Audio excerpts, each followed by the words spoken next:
Hey everyone, it's Sarah from Princess in a Pouch. I just want to share with you one of my favorite sewing techniques, which is foundation paper piecing. I love it because you just get these really crisp lines and kind of everything comes out perfectly. So I want to start by showing you my setup and the tools that I use. I have my cutting table right next to my sewing machine so that I don't have to go very far because there's lots of little cuts that you make. And then right below my table, I have a little basket so I can put my little cuttings in there that I don't need. So I like to keep things clean. I use foundation paper piecing in both my Princess Pinnie pattern, and also there's an option for foundation paper piecing in my Scrappy Tumbler Tote pattern. So you can find those on my website, princesspouch.com. So the first thing I like to do is lay out my tools. I really like having this 12-inch rotating mat from OLFA. I use this Violet Craft seam presser, seam roller.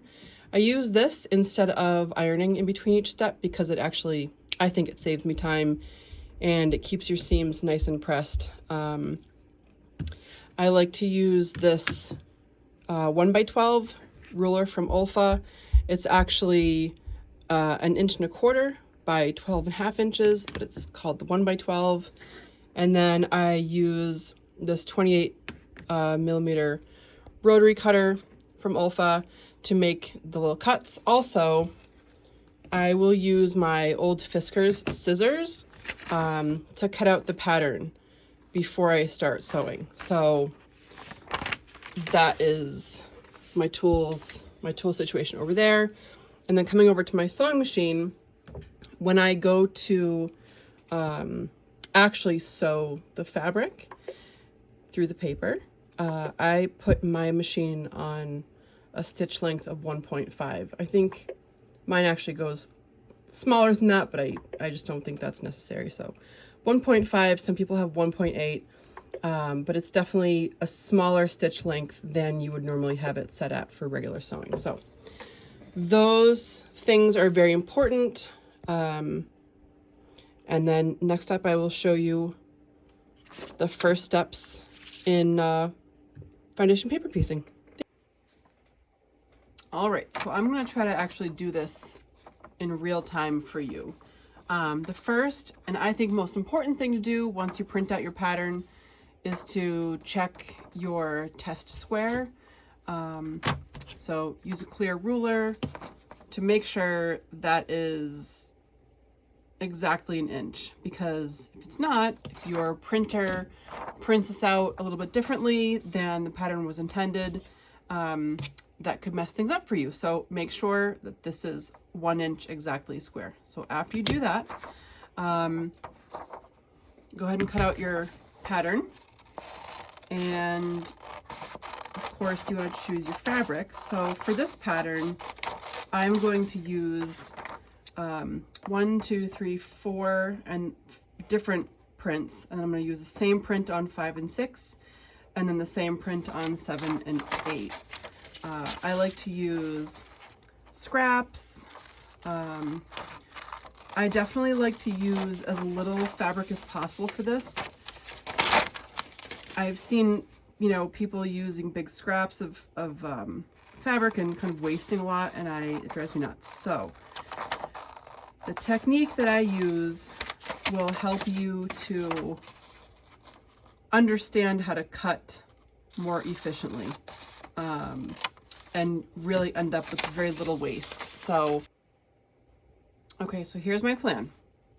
I'm going to do 1, 2, 3, 4, 5, 6, 7, 8. So we're gonna start with 1.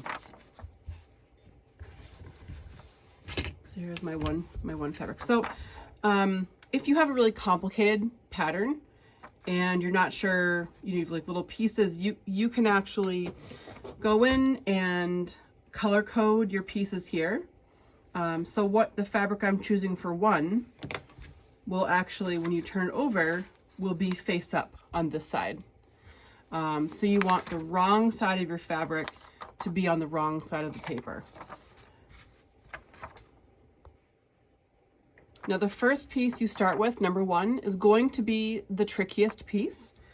You have to remember that, again, the wrong side of the fabric should be touching the wrong side of the paper. And what I like to do is I like to use a little piece of double-sided tape to hold that number 1 piece onto your paper. So the first line we're going to sew is between 1 and 2. So we are going to fold the paper right on that line.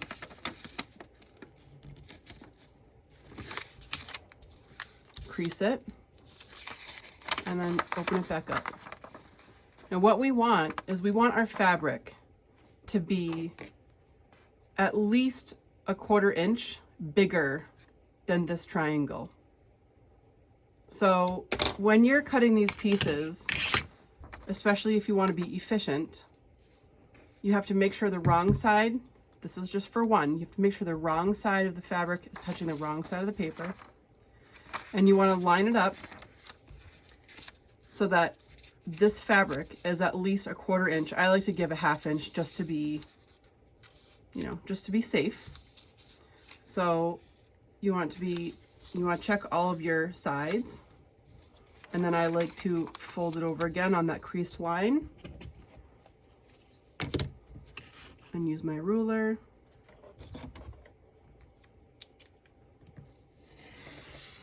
To cut that piece. So there we have our piece. And what you can do is you can, if you're not sure, you can hold up your paper into the light, which I'm not really sure I can do that with this angle, but you can hold up your paper and your fabric and make sure that your fabric is outside of all of those lines. And then take a tiny piece of tape, put it right on the back of that one.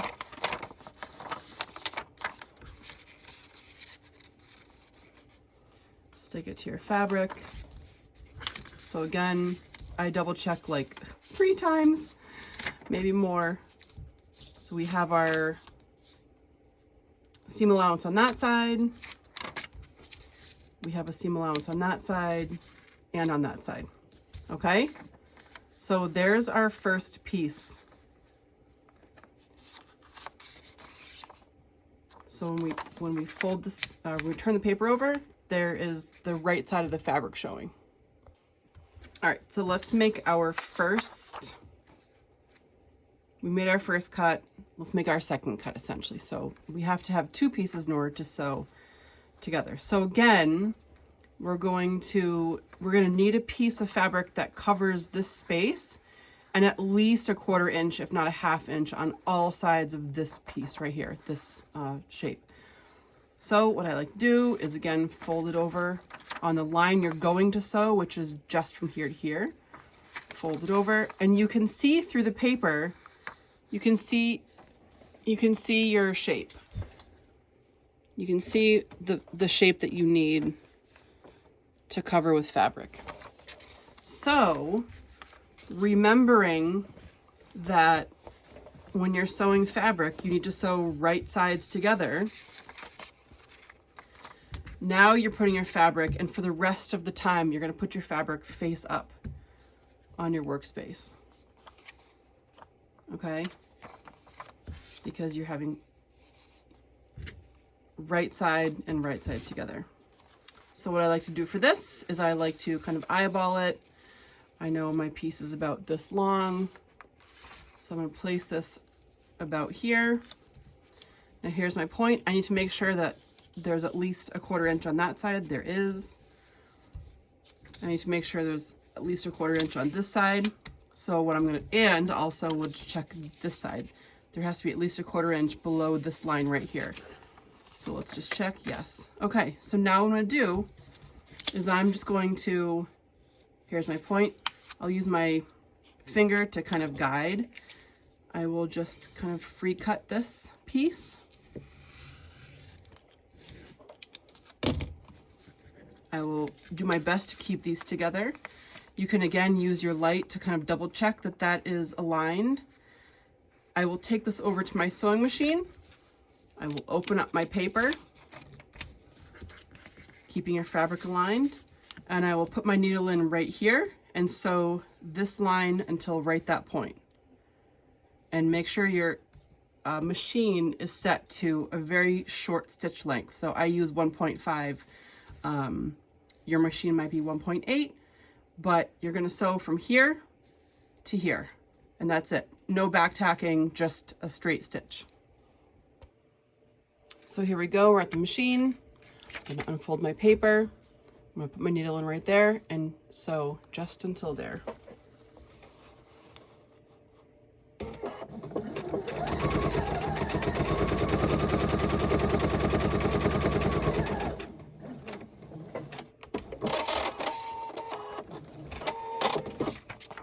And I have sewn directly on that line.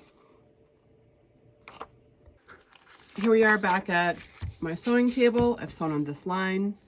I'm going to flip my paper over. I'm going to open up my fabric, press it with my seam roller. It's nice and flat. I'm going to turn my paper back over, keeping my fabrics open now.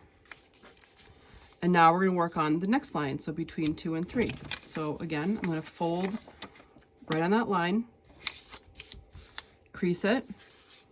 So see how we have all this extra fabric? We only need a 1/4 inch seam allowance. So I'm going to take my ruler and my 28mm rotary cutter and just cut that seam allowance off, or the extra off. So there we have our seam allowance. And now I'm going to bring in my 3rd fabric. I'm going to lay it out on my mat face up. And I'm going to do the same thing. I'm going to keep my fabric open. Lay it on the fabric so it's right side together. I'm going to make sure I have enough so we can kind of see the shape that we need right here. That's the number 3 we need to cover. So here's my point. I need to make sure that I have enough fabric on this side, enough fabric on this side, and enough fabric over here, because here's my point. So let's check. Yes, yes, and yes. So when I cut this side, I need to make sure that I'm outside of this point right here. So I'm going to use my finger, just roll the fabric over a little bit. It's always better to cut a little extra than not enough. Okay, so there's the fabric that I have for number 3. Now what I like to do, this pattern is easy because it's all just sort of straight pieces, but even when you get to the triangle or when you have another pattern that has you know, varying shapes, I like to keep my cuts as square as possible. That way, you know, when I go to use this fabric for something else, doesn't have holes in it. So, you know, it helps to conserve that fabric. Okay, so here we go. We're gonna pick this fabric up like this, keeping these 2 layers together, lined up just how I cut them. I'm gonna bring it over to my sewing machine, open up the fabric, and we're gonna sew on this line between 2 and 3. So let's head over to my sewing machine. All right, so here we are at my sewing machine. I'm going to open up the fabric, feed it through, and just sew directly on that line between 2 and 3.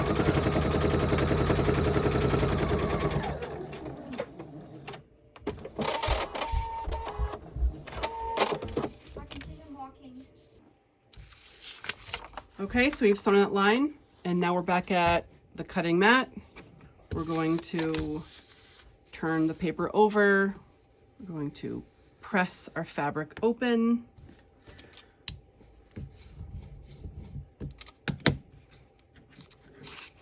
And now keeping that fabric open, we're going to turn our paper back over. And now we're going to work on the line between 3 and 4. So again, we're going to crease that line that we will be sewing on. We're going to use our ruler to cut away the excess fabric, leaving that 1/4 inch seam allowance. Every once in a while, if you're not paying attention, it's easy to line your ruler up here and cut away your seam allowance, and then you have to start over. So go slow, pay attention to what you're doing, and make sure you're leaving that 1/4 inch seam allowance outside of that line that you're about to sew.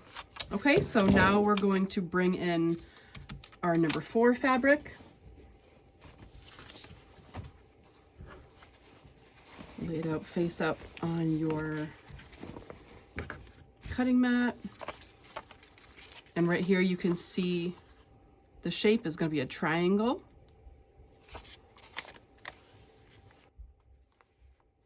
So I like to line up this triangle with the corner. Make sure you have seam allowance on both sides. And cut it off. And then bring it over to your sewing machine to sew that line. Here we are at the machine. Open up the paper, feed it through, sew directly on that line between 3 and 4.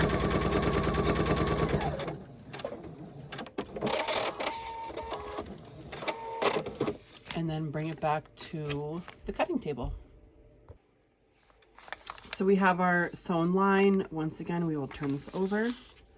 We will open up our fabric. We'll use our seam roller to press that seam open, nice and flat. So you can see all of our fabrics are face up on the back side of this pattern. So now we're going to do the ends 5 and 6. Technically, it doesn't matter which one we do because they're both essentially the same, but we will follow the numbers and we will do 5 next. So we're going to be focusing on this line. So the line between 4 and 5. Going to fold on that line, use our ruler to cut our seam allowance, and we're going to bring in the fabric that we're using for 5 and 6, which is a solid. So technically this doesn't really matter which side we're putting down because it's the same on both sides.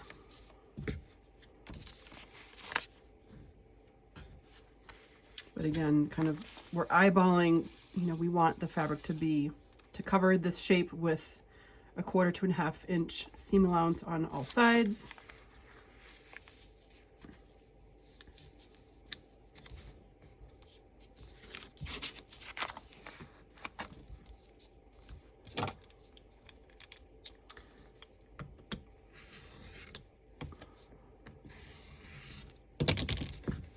And bring it over to our sewing machine to sew the line. So at this point, I'm gonna skip showing you me sewing on the line because I think that you guys, I'm sure by now, get that part. So I've gone ahead and sewn on the line between 4 and 5. I'm going to flip it over, open up my fabric, use my seam roller to press it. And you see how there's extra sticking out over here? That's what we want. So we have that little extra bit sticking out beyond where the pattern is. Okay, so now I'm going to do 6. I'm going to crease that line. Use my ruler to cut my seam allowance. Bring my fabric in.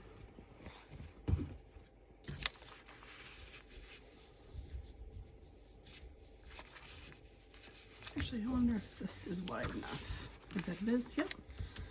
That looks wide enough to me, so.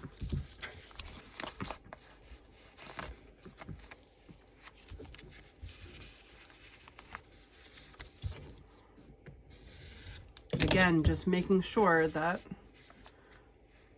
we cut our fabric to be bigger than this piece. So I need the fabric to extend beyond this line right here, and it does. So again, I'll bring it over to my sewing machine. I will open up the paper. I will sew from here to here, and then I'll be right back. Here we are. We've sewn on this line. Flip the paper over, open up the fabric, press it. Okay, now we're going to work on 7. So make sure that you have all your fabric on the back lying flat, because like this one, I should, you know, iron this. I'm not going to, because I'm essentially going to cut it off at the end, but it is pretty annoying. There's a crease in it. Watch out for pieces like that, because it's really easy to accidentally sew that crease in there, and then you have to pick it out and do that step over again, which, you know, it happens. So just double check that all your fabric is lying nice and flat before you move on to the next step. So here we are, we're going to do 7. So we're going to sew this whole line. So again, we're going to fold on that line. We're going to crease it. Okay, we're going to take our ruler, cut our seam allowance. And see, these are just the little scraps that we'll get by using this method. You really don't waste a lot of fabric this way, which is how I like to do things. So we have a nice long piece. We're going to need a piece that is only about 1 inch wide, but is as long as this and a little bit longer. So we're going to lay out our fabric face up.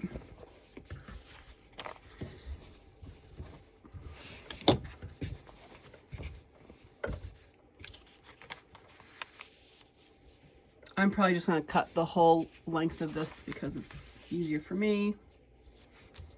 And I have to be careful here because this is a salvage edge, and I want to make sure that I'm not including that in my piece here. So I'm going to use this as sort of a guide.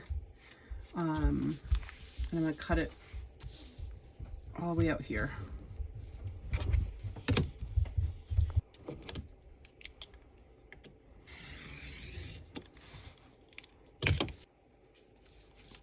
So I'm going to take this over to my sewing machine, open up the paper, sew along this entire line, and I'll be right back. Okay, so I've sewn along the line here. I'm going to flip this over, open up my fabric, use my seam roller to roll that seam nice and flat. And then we have one more piece to go, number 8. So again, crease on that line. Use our ruler to cut our seam allowance.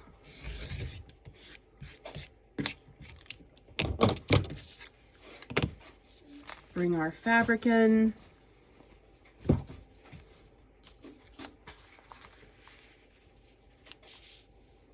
Line things up, make sure we have a seam allowance on that side. Of course, we have it on both of these ends. Bring our ruler in.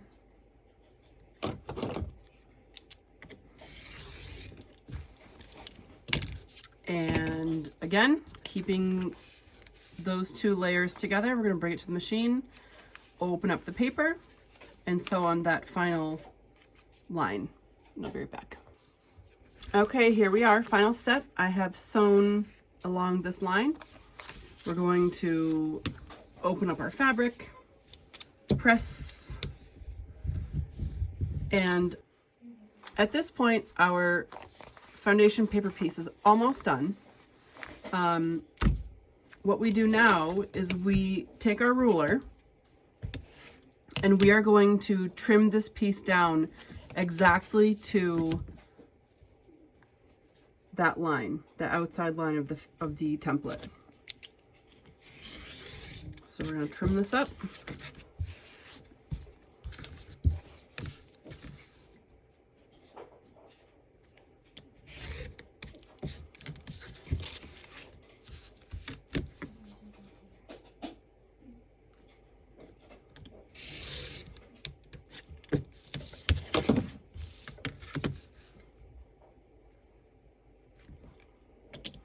So there we have it. We have our finished foundation paper pieced template all done up. Now at this point, depending on the pattern you're working with, if your pattern has multiple foundation paper pieced pieces that must be sewn together, I will actually leave the paper on until you have sewn all of the pieces together. So I will actually sew the other paper pieced pattern to this with the paper in. For my Princess Pinnie pattern, this is the only foundation paper pieced template that you use, and at this point we can take the paper out. So the best way to take the paper out, because you want to try to take the paper out without really pulling the fabric too much. So to take the paper out, simply, again, I will fold on the line again, and it generally will tear off pretty easily. So I think this is kind of a fun part. It just tears right off, and you kind of work from the outside in. And just remember, when you get down to that first piece, there is a piece of tape on that one, so it can be a little sticky. And sometimes if you have these pieces that are sort of like inside, you can use your seam ripper or a little needle to kind of get the edge out, but you really shouldn't have too much of a problem. These papers usually pull out pretty quickly, so. And that's it. So there you have it. And now is when I would bring this over to my pressing table. I might starch it and press it with a nice hot iron, but always a good press with a hot iron is nice to do before moving on to the next step, if you have a pattern where you're going to piece on a border or something else. So that is foundation paper piecing for you. I hope you enjoyed this video. I hope you feel more comfortable with this technique. This technique really is it's a fun thing to be able to do, and again, I love it because it just is so clean and crisp. Your lines are perfect, and it's great. So again, the patterns that I have, your Princess Pinnie pattern, and also the Scrappy Tumbler Tote, those both are on my website, princesspouch.com, and thanks for joining.